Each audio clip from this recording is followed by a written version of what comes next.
Hello everyone, welcome back to C++ programming course. ఈ వీడియోలో arrays వల్ల ప్రోస్ అండ్ కాన్స్, అడ్వాంటేజెస్ ఏంటి and disadvantages ఏంటి అనే దాని గురించి మనం డిస్కస్ చేసుకుందాం. ఫస్ట్ అడ్వాంటేజెస్ ఏంటి అనేది చూద్దాం. సో అరేలో మన ఫస్ట్ అడ్వాంటేజ్ ఏంటంటే it can store multiple values. Multiple వాల్యూస్ని similar data type of multiple వాల్యూస్ని మనం స్టోర్ చేసుకోవడానికి మనకు అరేస్ అనేవి యూజ్ అవుతాయి. ఓకే, ఇది మనకు మెయిన్ రీజన్ మనం అరేస్కి రావడానికి. మల్టిపుల్ వేరియబుల్స్ మనం డిక్లేర్ చేసుకోకుండా మనం సింగిల్ వేరియబుల్లో మల్టిపుల్ వాల్యూస్ అనేవి అరేస్ యూజ్ చేసి స్టోర్ చేసుకోవచ్చు. ఓకే, అండ్ సెకండ్ వన్ వచ్చేసి ఏంటంటే accessing the elements. Accessing the elements అంటే ఏంటంటే మనము అరేలో ఉన్న ఎలిమెంట్స్ అనేవి యాక్సెస్ చేయడం. సపోజ్ ఇక్కడ అరే ఉందనుకో, సపోజ్ 100 సైజ్ ఉన్నాయనుకో, 0 నుండి 100 ఇండెక్స్ ఉన్నాయనుకో. ఒకవేళ నాకు ఫిఫ్టీత్ ఎలిమెంట్ కావాలి అంటే 50th ఇండెక్స్లో ఉన్న ఎలిమెంట్ కావాలి అంటే ఈ అరే నేమ్ ఏఆర్ఆర్ అనుకో, ఏఆర్ఆర్ 50 అంటే నాకు ఆ 50 ఇండెక్స్లో ఉన్న వాల్యూ అనేది మనకు వచ్చేస్తుంది. సో దీనికి మనం ఈ అరేని ఇటరేట్ చేయాల్సిన అవసరం లేదు కదా. ఒకవేళ ఇటరేట్ చేస్తే ఇలా 50 ఇండెక్స్ వరకు ఇటరేట్ చేసుకుంటూ అక్కడ ఆ వాల్యూ అనేది మనకు యాక్సెస్ చేస్తాం. బట్ అలా కాకుండా ఈ అరేలో ఏంటి, మనకు జస్ట్ ఇండెక్స్ ఇస్తే ఆ వాల్యూ అనేది మనకు డైరెక్ట్ వచ్చేస్తుంది. వేరాజ్ in other data structures like link list అవి ఏంటనేవి మనం తర్వాత డిస్కస్ చేసుకుందాం. సో అలా అందులో ఎలా అంటే మనకి ఇలా ఇండెక్స్ అనేవి ఉండవు అనమాట. సో ఒకవేళ నీకు 51 వాల్యూ కావాలి అంటే, ఒకవేళ 100 సైజ్ ఉంటే 51 వాల్యూ కావాలంటే మనము లూప్ యూజ్ చేసి ఆ 51 ఇండెక్స్ వరకు అంటే 51 ఎలిమెంట్ వరకు ఇటరేట్ చేసి అక్కడ మనం ఆ వాల్యూని ప్రింట్ చేయడం లేదంటే దాన్ని యాక్సెస్ చేయడం అనేది చేస్తాం. సో ఈ టైంలో దీనికి టైం కాంప్లెక్సిటీ ఏంటంటే 1, అంటే సింగిల్ టైంలో మనం ఈ వాల్యూని అనేది యాక్సెస్ చేస్తున్నాం. వేరే డేటా స్ట్రక్చర్లో కొన్ని డేటా స్ట్రక్చర్స్లో మనము సపోజ్ ఇక్కడ 100 ఎలిమెంట్స్ ఉన్నాయి, 100 ప్లేస్లో ఉన్న వాల్యూ మనం యాక్సెస్ చేయాలి అంటే సపోజ్ ఆ 100 సైజ్ని n అనుకున్నాం అనుకో. సో దానికి టైం ఎంత తీసుకుంటుంది, ఆర్డర్ ఆఫ్ n, అంటే n ఇటరేషన్స్ చేయాలి మనం. సో కంపేరేటివ్లీ అలాంటి డేటా స్ట్రక్చర్స్తో కంపేర్ చేస్తే ఈ అరేస్ అనేది యాక్సెసింగ్ ద ఎలిమెంట్స్ అనేవి చాలా ఫాస్ట్గా ఉంటుంది అనమాట. సో మెయిన్ అడ్వాంటేజెస్ వచ్చేసి ఏ అరేస్కి ఇది. And next coming to the disadvantages.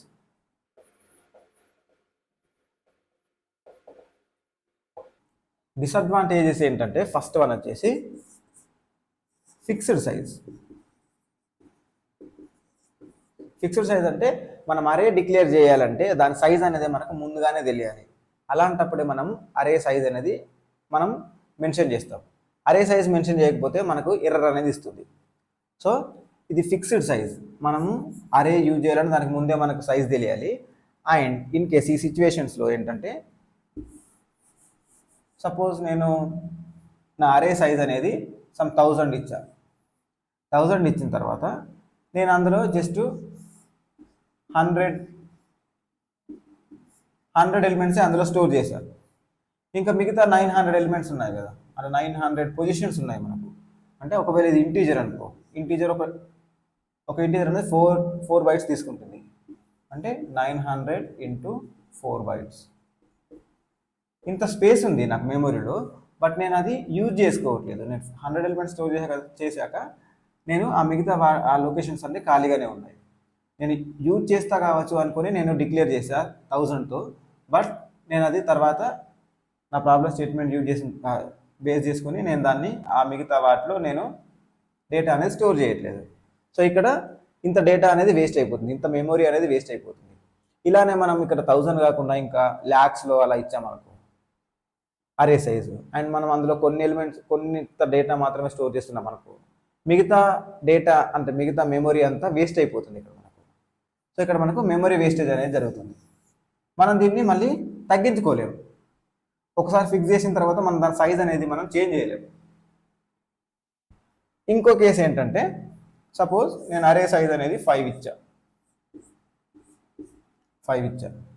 ఇప్పుడు నేను 5 ఎలిమెంట్స్ స్టోర్ చేసుకున్న తర్వాత నేను ఇంకొక ఎలిమెంట్ అనేది స్టోర్ చేయాలి అనుకున్నాను అనుకో, ఆల్రెడీ నా అరే అనేది ఫిల్ అయిపోయింది. నేను ఇంకో ఎలిమెంట్ అనేది స్టోర్ చేయాలి అనుకుంటే ఈ సైజ్ని నేను ఇంక్రీజ్ చేయలేను. అలాంటప్పుడు నేను ఏం చేయాలి, ఇంకో అరే తీసుకొని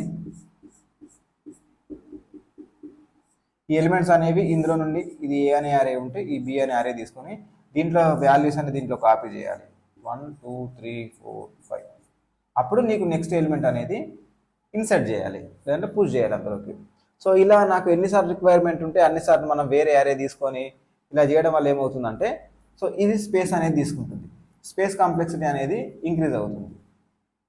అంటే ఇక్కడ ఏం చెప్తున్నామంటే మనకి కావాలనుకున్నప్పుడు ఎక్స్ట్రా స్పేస్ని డిలీట్ చేయలేము, మనము కావాలనుకున్నప్పుడు ఎక్స్ట్రా స్పేస్ని యాడ్ చేయాలంటే కొంచెం కాంప్లెక్సిటీ అవుతుంది అనమాట. సో డైనమిక్గా మనం మెమొరీ అనేది అలకేట్ చేయలేము ఇక్కడ అరేస్ యూజ్ చేసి. అంటే మనకు కావాలనుకున్నప్పుడు సైజ్ పెంచడం లేకపోతే కావాలనుకున్నప్పుడు డిలీట్ చేయడం ఇలాంటివి మనం డైనమిక్గా చేయలేము. సో ఇది మెయిన్ డ్రాబ్యాక్ ఈ అరేస్లో వచ్చేసి. ఓకే,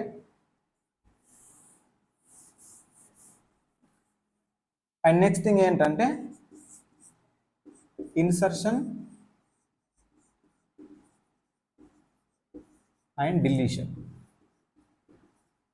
ఇన్సర్షన్ అంటే మనం ఎగ్జిస్టింగ్ అరేలో ఒక వాల్యూ అనేది ఇన్సర్ట్ చేయాలనుకున్నాం అనుకో. సపోజ్ ఇక్కడ నాకు ఎలిమెంట్స్ ఉన్నాయి, ఇక్కడ 1 2 3 4 ఇలా ఎలిమెంట్స్ ఉన్నాయి అనుకో. ఇలా ఎలిమెంట్స్ ఉన్న తర్వాత నేను ఈ పొజిషన్ తర్వాత ఒక వాల్యూ ఇన్సర్ట్ చేద్దాం అనుకున్నాను. ఆ వాల్యూ ఇన్సర్ట్ చేయాలంటే ఇక్కడ ఏం చేయాలి, ఈ వాల్యూ ఇన్సర్ట్ చేసిన తర్వాత వీటి పొజిషన్స్ ఉన్నాయి కదా, వీటి తర్వాత పొజిషన్స్ అవనేవి నేను ఇక్కడ షిఫ్ట్ చేయాల్సి వస్తుంది. అంటే కొత్త ఎలిమెంట్ అనేది ఇక్కడ యాడ్ అవుతుంది. సపోజ్ 100 ఉంది అనుకో, ఈ 100 అనేది ఇక్కడ యాడ్ చేయాలి అంటే నెక్స్ట్ ఎలిమెంట్స్ ఉన్నాయి కదా వాటన్నిటిని ఒక్కసారి నేను ఇక్కడ షిఫ్ట్ చేయాల్సి ఉంటుంది, పక్క జరపాల్సి ఉంటుంది. సో అదనేది సమ్ కాస్ట్లీ ఆపరేషన్. అండ్ ఇక్కడ ఇంకోటి ఏంటంటే ఇక్కడ వేరే ఎలిమెంట్ ఇన్సర్షన్ కాకుండా నేను ఈ ఎలిమెంట్ ఉంది, ఈ ఎలిమెంట్ డిలీట్ చేద్దాం అనుకుంటున్నాను. ఈ ఎలిమెంట్ డిలీట్ చేయాలి అనుకుంటే ఈ ఎలిమెంట్ డిలీట్ చేస్తే ఇటు సైడ్ ఎన్ని ఎలిమెంట్స్ ఉన్నాయో వాటన్నింటిని నేను లెఫ్ట్ సైడ్కి షిఫ్ట్ చేయాల్సి ఉంటుంది. ఇక్కడ ఎలిమెంట్ డిలీట్ చేస్తే ఇక్కడ 51 ఉంది అనుకో, ఈ 51 ఇక్కడ షిఫ్ట్ చేయాలి, ఇది ఇక్కడ షిఫ్ట్ చేయాలి. సో ఇలా నేను వాల్యూస్ అనేవి షిఫ్ట్ చేసుకుంటూ ఉండాలి. సో ఇది అనేది some costly operation. So insertion and డిలీషన్కి కూడా ఒక డిసడ్వాంటేజ్ ఈ అరేస్లో. అండ్ నెక్స్ట్ డిసడ్వాంటేజెస్ ఏంటంటే, సో ఇక్కడ మనం అరేలో ఏంటంటే సిమిలర్ డేటా టైప్ అలాంటి వాల్యూస్ని మాత్రమే స్టోర్ చేసుకుంటాం. ఏదర్ ఇంటిజర్ అయినా కావచ్చు, ఫ్లోట్ అయినా కావచ్చు, క్యారెక్టర్ అయినా కావచ్చు. సింగిల్ డేటా టైప్తో ఉన్న వాల్యూస్ మాత్రమే స్టోర్ చేసుకుంటాం. మల్టిపుల్ డేటా టైప్స్తోని మనము వాల్యూస్ అనేవి స్టోర్ చేసుకోలేము.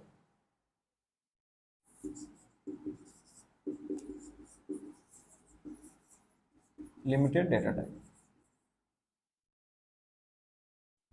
సో ఇవి అరేస్ యొక్క డిసడ్వాంటేజెస్. ఈ ప్రాబ్లమ్స్ని ఓవర్కమ్ చేయడానికి మనం వేరే డేటా స్ట్రక్చర్స్ అనేవి యూజ్ చేస్తాం అన్నమాట.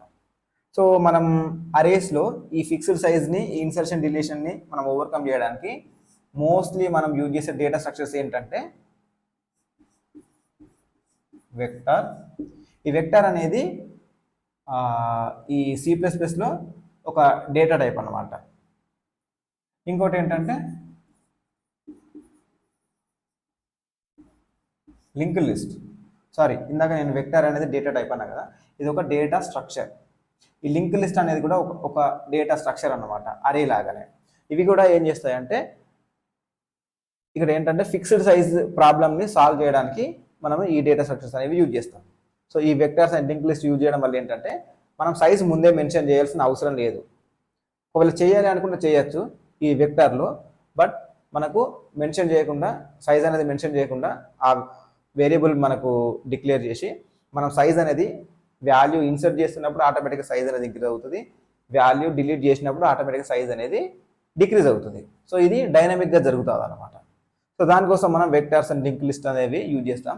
ఇవి మన ఫర్దర్ వీడియోస్లో వీటి గురించి మనం డెప్త్గా నేర్చుకుందాం. బట్ ఇక్కడ ఈ డిసడ్వాంటేజెస్ని ఓవర్కమ్ చేయడానికి ఈ డేటా స్ట్రక్చర్స్ అనేవి మనం యూజ్ చేస్తాం. Okay, and limited data types అనుకున్నాం కదా, ఓన్లీ సింగిల్ డేటా టైప్ వాల్యూస్ని మాత్రమే స్టోర్ చేస్తుంది అనుకున్నాం కదా. సో దీన్ని ఓవర్కమ్ చేయడానికి మనకు C++లో స్ట్రక్చర్, ఈ స్ట్రక్చర్ అనేది ఒక కైండ్ ఆఫ్ డేటా టైప్.